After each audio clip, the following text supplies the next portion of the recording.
from actual physical publication. I've been only doing digital publication, so that was a deliberate omission there, sir. Very well. Sandhra, tell me. And I've been working on healthier alternatives now, so I think that is one only weakness that I said to be one of the sweetest tasting water in the region, and it also has a very amicable climate. I have noticed a changing trend. A lot of politicization, as you did rightly mention, the gross enrollment ratio of females in Tamil Nadu has spiked because of the self-respect. With every 10 kilometers, we have a change in culture, a change in regional dialect. So no, sir, I do not believe that there is a distinct north-south divide. In that sense, there would be a distinct density. The number of police personnel based on the population density is very less, maintaining law and order, sir. And this has detrimental effect on on the safety of our women. Space is very much a factor that is required to maintain the safety of other women. Hello, Sandhra. Hello, sir. I've gone through your profile. Yes, sir. I'd like to know you better than what's already there. Can you tell me something apart from what's already mentioned there? Sure, sir. Sir, I'm a published author. I got my publication done along with an anthology. It was a group of short stories, and a few of our friends got together and we published our short stories during the pandemic time. So I'm a published author.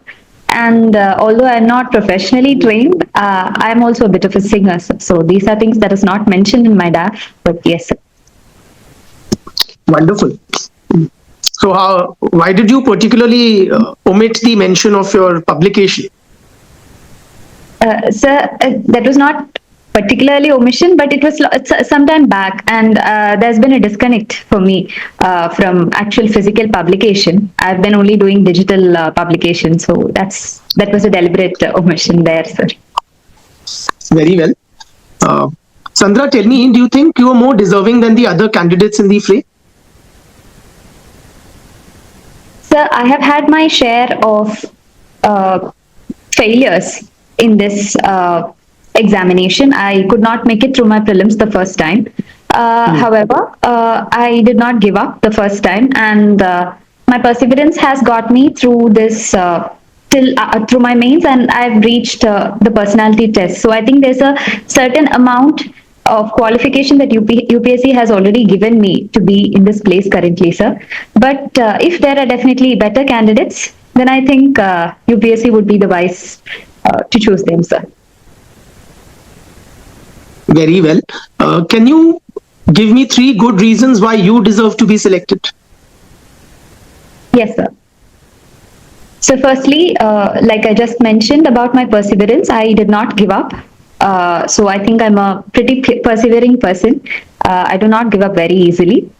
Secondly, sir, I have developed a sense of empathy. It could be because of my background in literature or the study of humanities, that I have developed a certain sense of empathy and soft skills associated with my study of the discipline. And thirdly, sir, I'm a very good listener.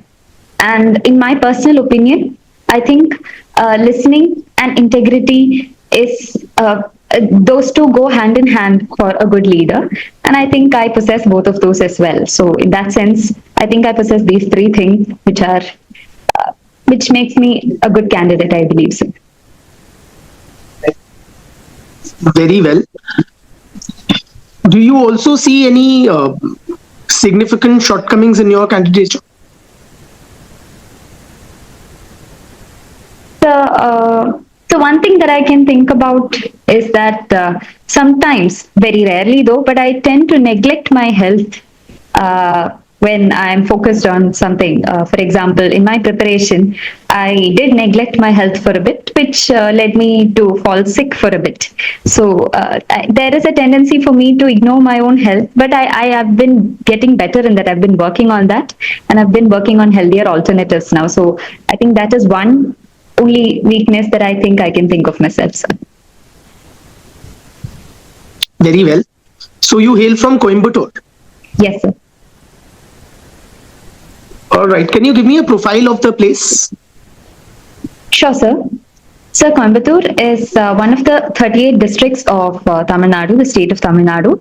It is also called the Manchester of South India, owing to the mass scale of cotton textile industry which is present there, and along with some amount of cotton production there in Coimbatore. It is also called the pump city of Asia, because almost 40% of the pumps of the country of India comes from Coimbatore. The water of Coimbatore is also very famous. The water of Sirvani, River Sirvani, is said to be one of the sweetest tasting water in the region, and it also has a very amicable climate. So. Very well. Coimbatore somehow has, as far as my understanding goes, it's still like far more livable than the so many other big cities, right? So how Absolutely. has it managed that? And like, are there any learnings there for the local administration in other places? Something that can be replicated, perhaps? Sure, sir. So one thing that I've noticed about the society in Coimbatore is that they very much cherish their closeness with nature. We can see large patches of greenery and large amounts of greenery even in the main roads, the sides of main roads. So this has to a great extent reduced the pollution that would be generally associated with any big city. So the closeness to the nature, the social conditioning of the people to accept nature to a great extent is something that other cities could take an example from, sir. Very well. Uh, Sandhra, talking about Tamil Nadu, Yes, sir. there seems to be a strong anti-Hindi sentiment in the state, at least in sections of the polity over there.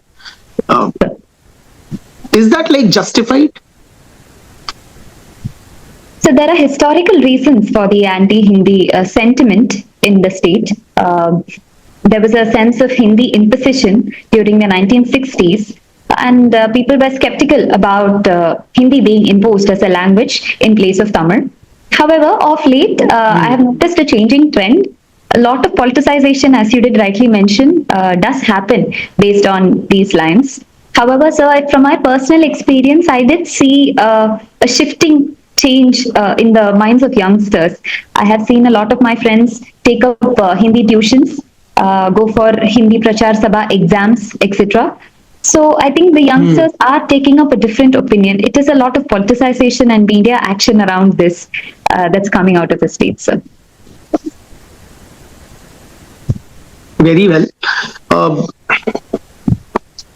Tell me, what in your assessment has been the long-term impact of the self-respect movement on the society and politics in the state? Yes, sir. So the self-respect movement was deeply rooted against the caste, class, and gender biases. It focused on human dignity and individualistic autonomy of all genders, of all human beings, etc.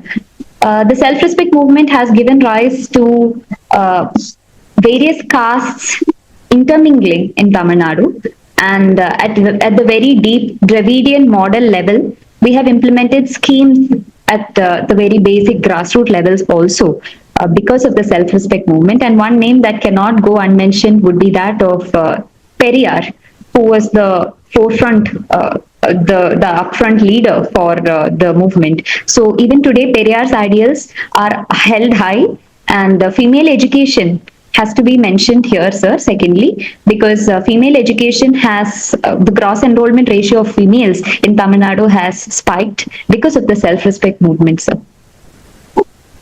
Very well.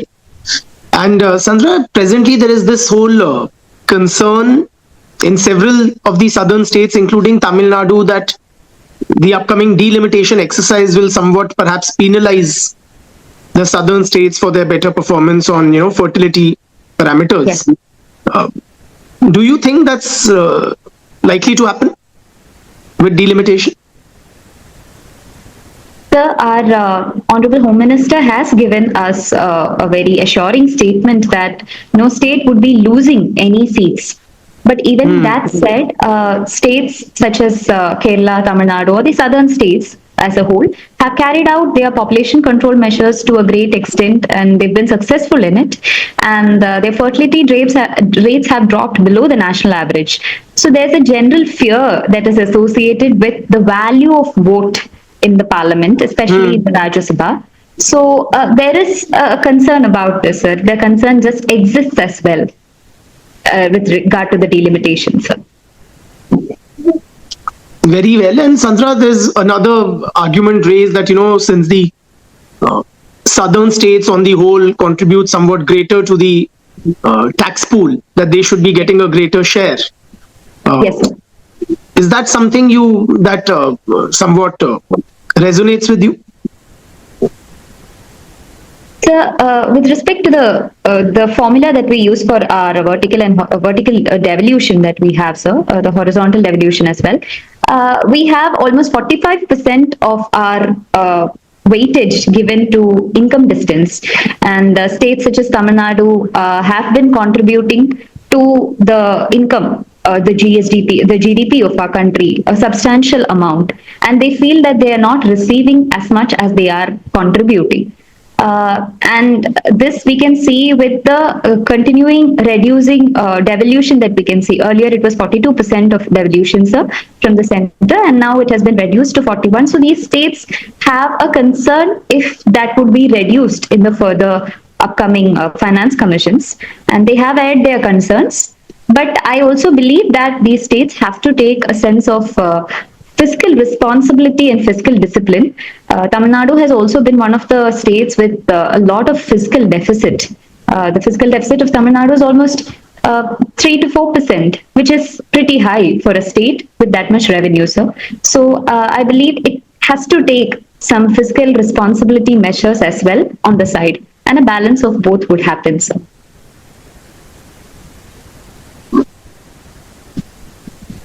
All right. Sandhra, in your view, is there a very real north-south divide in the country? Culturally, socially? Is it like two Indias, so to speak? Sir, if we were to see the divides culturally per se, then I wouldn't say it would be two Indias. It would be more than two Indias. I think with every 10 kilometers, we have a change in culture, a change in regional dialect. So no, sir, I do not believe that there is a distinct north-south divide. In that sense, there would be a distinct east-west divide as well. So there would be not just two Indias, there would be multiple Indias. So I refuse to believe that there is a dualistic structure such as the north and the south. I think it's a combination of several Indias that we see, sir. Very well. Sandhra, a lot of our big cities are particularly unsafe for women, right? Public areas as well. Why is that? Yes, sir. So, firstly, the big cities lack the equal amount of policing or police personnel that would be required to maintain the law and order. So the population density, the number of police personnel based on the population density is very less in our big cities because of the overcrowding and urbanization. This creates a vacuum in the sense of maintaining law and order, sir, and this has detrimental effect on on the safety of our women. Firstly, secondly, sir, although urbanization has taken place, most of our cities still lack basic security amenities such as security cameras or well-lit places, etc. This also jeopardizes women's safety. And thirdly, sir, I strongly believe that women's participation in the society or women coming out and claiming the social space is very much a factor that is required to maintain the safety of other women around in the society. So as long as women do not reclaim the civic spaces that are generally covered by men, there will not be female safety. So I believe that is also a factor that counts, sir. Very well. Sandhra, what's your academic background, if you could shed some light on that? Sure, sir. So I have done my graduation and post-graduation in English literature. I've done both of that from the Bharatiyar University in Coimbatore itself. Thereafter, I have been preparing for UPSC, sir, and my optional paper is also English literature, sir.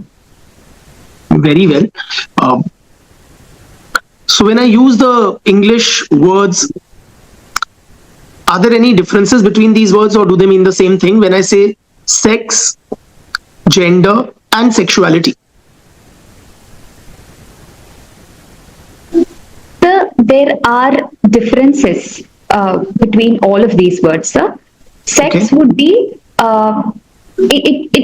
it has a certain sense of duality associated with it, which is male or female.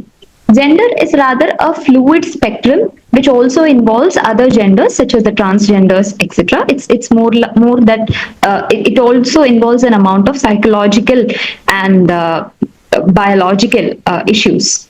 Whereas sexuality talks about the preference of the sexual preference of a person. For example, if they are homosexual or heterosexual. So all of these terms are different in their meanings. Very well. Uh, Tell me, one of the things that the government has been contemplating is increasing the legal age of marriage for women. Yes, sir. And the government had also constituted a committee in this regard. Are you aware of this development? I'm unaware of the name of the committee, sir, but I did read about such talks happening. Very well. It was the Jaya Jaitley committee. I will look into it, sir. What would be your suggestion if you were at the helm of affairs? Should we take that step, increase the legal age of marriage for women from 18 to 21? So I think personally that would be a great step. This is coming from a very personal experience. I have seen classmates of mine getting married off immediately after their schooling. She was not able to pursue her college. And it was as if the family was waiting for her to complete her schooling so that she would turn 18. And thereby, we lost maybe a person who had a bright future in academia. And now her opportunities are limited. So, from a very personal place, I think raising the age bar would improve the chances of females getting educated. This would, in turn, sir, there would be a ripple effect. This would, in turn, increase their employability, and thereby, when we look at it in the large picture, our female labor force participation rate also could go high if we increase it. So, there's like a domino effect if we do that, sir. Very well. And that's what makes it very surprising to note that several women's organizations and feminist activists have actually expressed opposition to this idea. Could you perhaps surmise why should women's organizations oppose increasing the legal age of marriage for women? It might have to do with consent of the woman's bodily autonomy, but other than that, I'm unable to think of a reason why, sir. Very well. Sandhra, do you think that do women make better leaders? But I think leadership does not have a gender. I do not see that there's a gender associated with leadership, but women have definitely proved their mettle in leadership as well, sir. So should we have measures like reservation for women, be it in politics and administration in different spheres of life? Sir, unfortunately, the society is not of the same opinion as I am. The society requires some reforms and some push in the right direction, and hence some amount of reservation for women in that direction would be beneficial. Like I said, it could cause a ripple effect in the future for the ladies who do take up the reservations, and then they could change the policy making or the style of administration, etc. So this could have a domino effect in the future. So I think to some extent, until at least we believe that we have attained a sort of equity, we need reservations, sir. Very well. Tell me, would you agree that a lot of pro-women laws are being misused nowadays, and perhaps we should consider doing away with them? it is very unfortunate that there are a lot of pro-women laws, such as the Domestic Violence Act or the Dowry Prohibition Act, which is being used against men. False complaints have been registered by women, especially when there is an estrangement. However, in that sense, if we were to take, all laws have a certain amount of loopholes, which everybody uses it. So the misuse of a law should not be the reason for not implementing a law, sir. I think stricter implementation and trying to plug the loophole with better investigation mechanisms should be the solution, and not completely take away the law itself, sir. Very well. Sandhra, how would you rate Indian English literature? Yes, sir. Um, so on a scale of 10, I think I would give it a 11, sir. Really? Because You think like India is doing better than native English speaking countries in literature? absolutely, sir. So I think the benefit that India has gained with respect to Indian English literature is that our experiences are so diverse and not just limited to our language or the use of the language, sir. And our diverse experiences also calls for intersectionality. We have experiences with intersectionality such as caste, class, gender, religion, etc. And India being a society of multicultural syncretism, I think all such experiences can be brought out in Indian English literature. And in that sense, I think it's an 11 out of 10, sir. Very well. And how would you assess the contribution of, popular writers like a Chetan Bhagat or before him a Shobha Day? Like, very frankly, though they have seemed to have popularized, English fiction, Yes, sir. have they brought down the literary standards? So one benefit of the popular fiction is that it attracts a lot of readers because of the simplicity of the language and the simplicity of the themes that they are dealing with. It's very comfortable to read Chetan Bhagat or a Shobha Day, and it's very interesting because they keep the readers hooked by their episodic narrative. This could be accessed by a person with very normal, simplistic knowledge of English as well. They need not have a literary background for it. So I think in that sense, these writers have contributed to retaining readers or the reading habit in our country. And in that sense, I think they are also necessary in our reading and writing sphere, sir. And do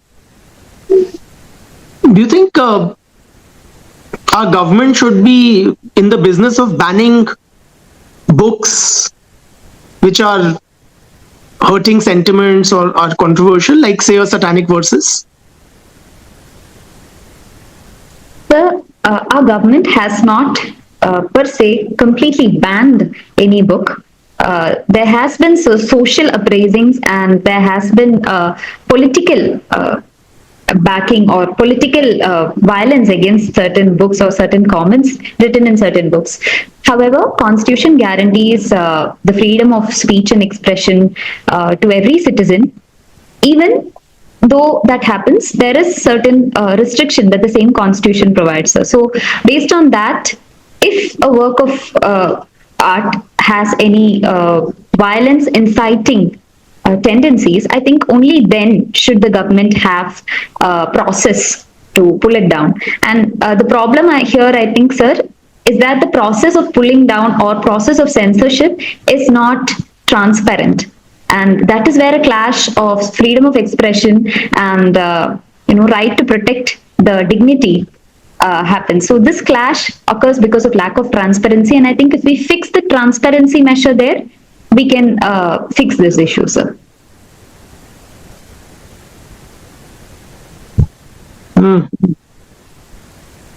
You've mentioned in your draft that you were also into writing poetry. Yes, sir. In which language do you write? Sir, I do write in English. English is my major language of communication, sir.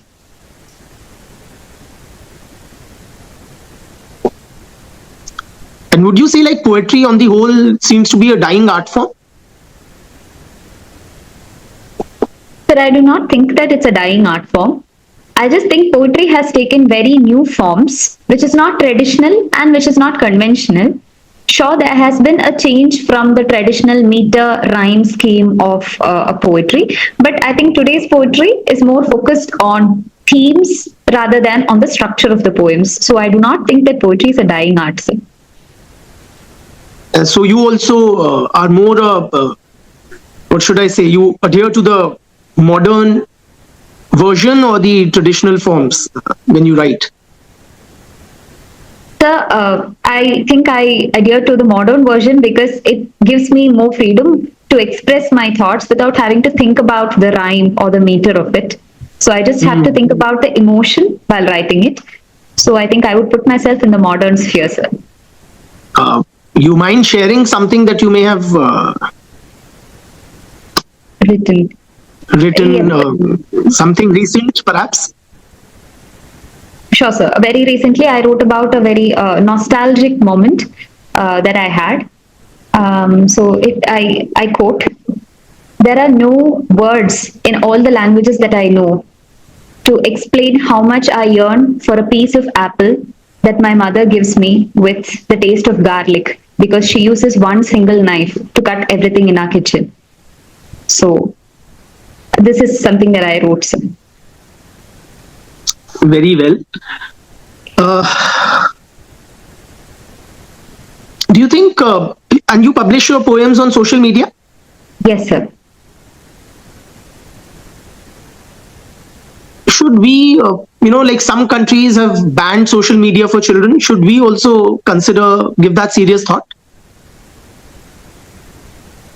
So, considering the rising addiction levels in our youngsters and the impact of social media on their cognitive and emotional state, that is a step that we could consider also in the security angle as well, sir, against the minors. But taking the sheer amount of population that we have, the population of youngsters that are using it in a very good manner, I think a complete ban might not be possible. Rather, we could ensure that there is a certain amount of parental control or age appropriate content being given to such youngsters who are using the social media, sir.